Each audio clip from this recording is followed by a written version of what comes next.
पहला समूएल बाब नंबर 17। जाति जालूद। एक दिन फलस्तियों ने अपनी फौज को यहूदा के शहर सोका के करीब जमा किया। वो इफसदमी में खिमाजन हुए जो सोका और इजिका के दरमियान है।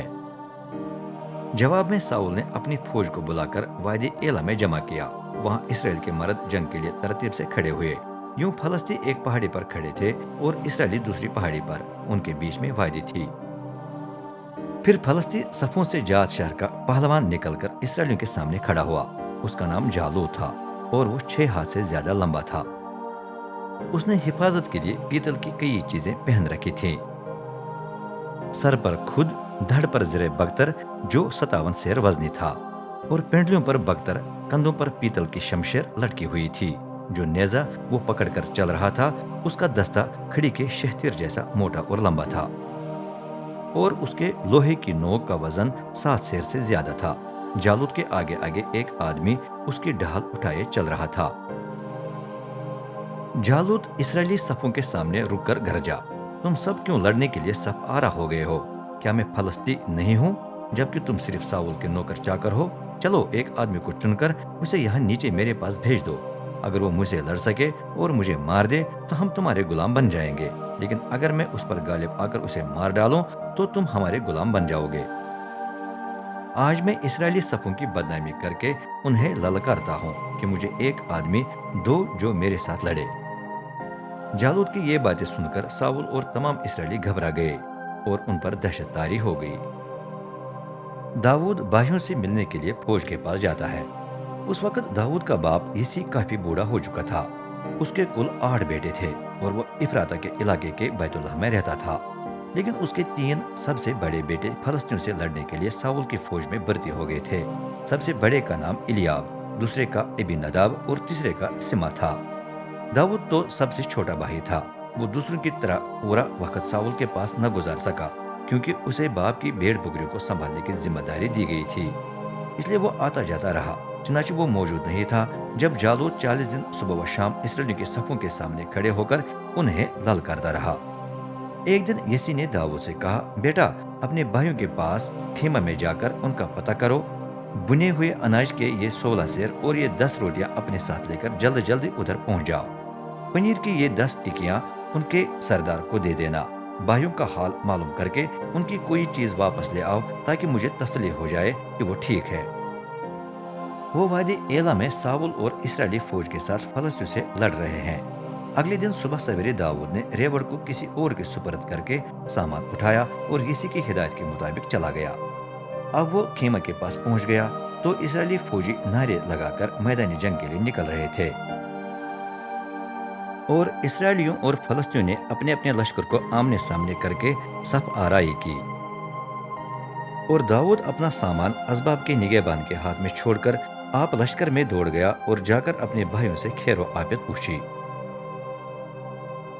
वो अभी उनका हाल पूछ ही रहा था कि जाति जालूद मामूल के मुताबिक फलस्तियों की सफों से निकलकर इसराइलियों के सामने वही तनज की बातें बकने लगा।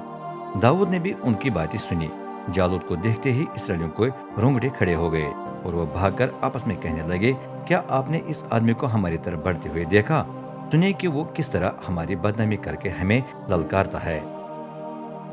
बादशाह ने ऐलान किया है कि जो शख्स इसे मार दे उसे बड़ा अजर मिलेगा। शहजादी से उसकी शादी होगी और आइंदा उसके बाप के खानदान को महसूल नहीं देना पड़ेगा। दाऊद ने साथ वाले फौजों से पूछा, क्या कह रहे हैं? उस आदमी को क्या इनाम मिलेगा जो इस फलस्ती को मारकर हमारी कौम की रुसवाई दूर करेगा? ये नामख्तून फलस्ती कौन है कि जिंदा खुदा की फौज की बदनामी करके उसे ललकारे? लोगों ने दोबारा दाऊद को बताया कि बादशाह उस आदमी को क्या देगा जो जालूद को मार डालेगा। जब दाऊद के बड़े भाई इलियाब ने दाऊद की बातें सुनी तो उसे गुस्सा आया और वो उसे छिड़कने लगा। तो क्यों आया है? बियाबान में अपनी चंद एक भेड़ बकरियों को किसके पास छोड़ आया है? मैं तेरी शोखी और दिल की शरारत खूब जानता हूँ। तू सिर्फ जंग का तमाशा देखने आया है। दाऊद ने पूछा, अब मुझसे क्या गलती हुई? मैंने तो सिर्फ सवाल पूछा। वो उसे मुड़कर किसी और के पास गया और वही बात पूछने लगा। वही जवाब मिला, हथियार का चुनाव। दाऊद की ये बातें सुनकर किसी ने साउल को इतला दी। साउल ने उसे फौरन बुलाया। दाऊद ने बादशाह से कहा, किसी को इस फलस्ती की वजह से हिम्मत नहीं हारना चाहिए। मैं उसे लड़ूंगा। साउल बोला, आप? آپ جیسا لڑکا کس طرح اس کا مقابلہ کر سکتا ہے؟ آپ تو ابھی بچے سے ہو، جبکہ وہ تجربہ کار جنگجو ہے جو جوانی سے ہتھیار استعمال کرتا آیا ہے۔ لیکن داؤد نے اصرار کیا، میں اپنے باپ کی بھیڑ بکریوں کی نگرانی کرتا ہوں۔ جب کبھی کوئی شیر ببر یا ریچھ ریوڑ کا جانور چھن کر بھاگ جاتا تو میں اس کے پیچھے جاتا اور اسے مار مار کر بھیڑ کو اس کے منہ سے چھڑا لیتا تھا۔ اگر شیر یا ریچھ جواب میں مجھ پر حملہ کرتا تو میں اس کے سر کے بالوں کو پکڑ کر اسے مار دیتا تھا۔ اس طرح آپ کے خادم نے کئی شیروں اور ریچھوں کو مار ڈالا ہے۔ یہ نامختون بھی ان کی طرح ہلاک ہو جائے گا، کیونکہ اس نے زندہ خدا کی فوج کی بدنامی کر کے اسے للکارا۔ جس رب نے مجھے شیر اور ریچھ کے پنجے سے بچا لیا ہے، وہ مجھے اس فلسطی کے ہاتھ سے بھی بچائے گا۔ ساول بولا، ٹھیک ہے، جائیے اور رب آپ کے ساتھ ہو۔ اس نے داؤد کو اپنا زرہ بختر اور پیتل کا خود پہنایا۔ پھر داؤد نے ساول کی تلوار باندھ کر چلنے کی کوشش کی، لیکن اسے بہت مشکل لگ رہا تھا۔ اس نے ساول سے کہا، میں یہ چیزیں پہن کر نہیں لڑ سکتا، کیونکہ میں ان کا عادی نہیں ہوں۔ انہیں اتار کر اس نے ندی سے 5 چکنے چکنے پتھر چن کر انہیں اپنے چرواہے کی تھیلی میں ڈال دیا۔ پھر چرواہے کی اپنی لاٹھی اور فلاخن پکڑ کر وہ فلسطی سے لڑنے کے لیے اسرائیلی صفوں سے نکلا۔ داؤد کی فتح۔ جالود داؤد کی جانب بڑھا، ڈھال کو اٹھانے والا اس کے آگے آگے چل رہا تھا۔ اس نے حقارت آمیز نظروں سے داؤد کا جائزہ لیا، کیونکہ وہ گورا اور خوبصورت نوجوان تھا۔ وہ گھر جا، کیا میں کتا ہوں کہ تو لاٹھی لے کر میرا مقابلہ کرنے آیا ہے؟ اپنے دیوتاؤں کے نام لے کر وہ داؤد پر لعنت بیچ کر چلایا، ادھر آ تاکہ میں تیرا گوشت پرندوں اور جنگلی جانور کو کھلاؤں۔ داؤد نے جواب دیا، آپ تلوار، نیزہ اور شمشیر لے کر میرا مقابلہ کرنے آئے ہیں، لیکن میں رب الافواج کا نام لے کر آتا ہوں، اسی کا نام جو اسرائیلی فوج کا خدا ہے، کیونکہ آپ نے اسی کو للکارا ہے۔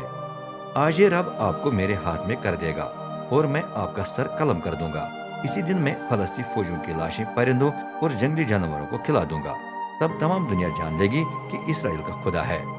سب جو یہاں موجود ہیں جان لیں گے کہ رب کو ہمیں بچانے کے لیے تلوار یا نیزے کی ضرورت نہیں ہوتی، وہ خود ہی جنگ کر رہا ہے اور وہی آپ کو ہمارے قبضے میں کر دے گا۔ جالود داؤد پر حملہ کرنے کے لیے آگے بڑھا اور داؤد بھی اس کی طرف دوڑا۔ چلتے چلتے اس نے اپنی تھیلی سے پتھر نکالا اور اسے فلاخن میں رکھ کر زور سے چلایا۔ پتھر اڑتا اڑتا فلسطی کے ماتھے پر جا لگا، وہ کھوپڑی میں دھنس گیا اور پہلوان منہ کے بل گر گیا۔ یوں داؤد فلاخن اور پتھر سے فلسطی پر غالب آیا۔ اس کے ہاتھ میں تلوار نہیں تھی۔ تب اس نے جالود کی طرف دوڑ کر اسی کی تلوار میان سے کھینچ کر فلسطی کا سر کاٹ ڈالا۔ جب فلسطی نے دیکھا کہ ہمارا پہلوان ہلاک ہو گیا ہے تو وہ بھاگ نکلے۔ اسرائیل اور یہودا کے مرد فتح کے نعرے لگا لگا کر فلسطینیوں پر ٹوٹ پڑے۔ ان کا تعاقب کرتے کرتے وہ جات اور اکرون کے دروازوں تک پہنچ گئے۔ جو راستہ شہریم سے جات اور اکرون تک جاتا ہے، اس پر ہر طرف فلسطینیوں کی لاشیں نظر آئی۔ پھر اسرائیل نے واپس آ کر فلسطینیوں کی چھوڑی ہوئی لشکرگاہ کو لوٹ لیا۔ بعد میں داؤد جالود کا سر یروشلم کو لے آیا۔ فلسطین کے ہتھیار اس نے اپنے خیمے میں رکھ لیے۔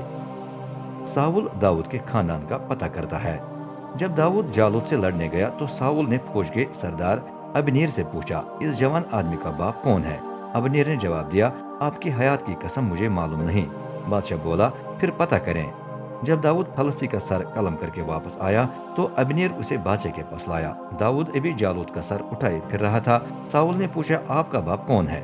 داؤد نے جواب دیا، میں بیت الحم کے رہنے والے آپ کے خادم یسی کا بیٹا ہوں۔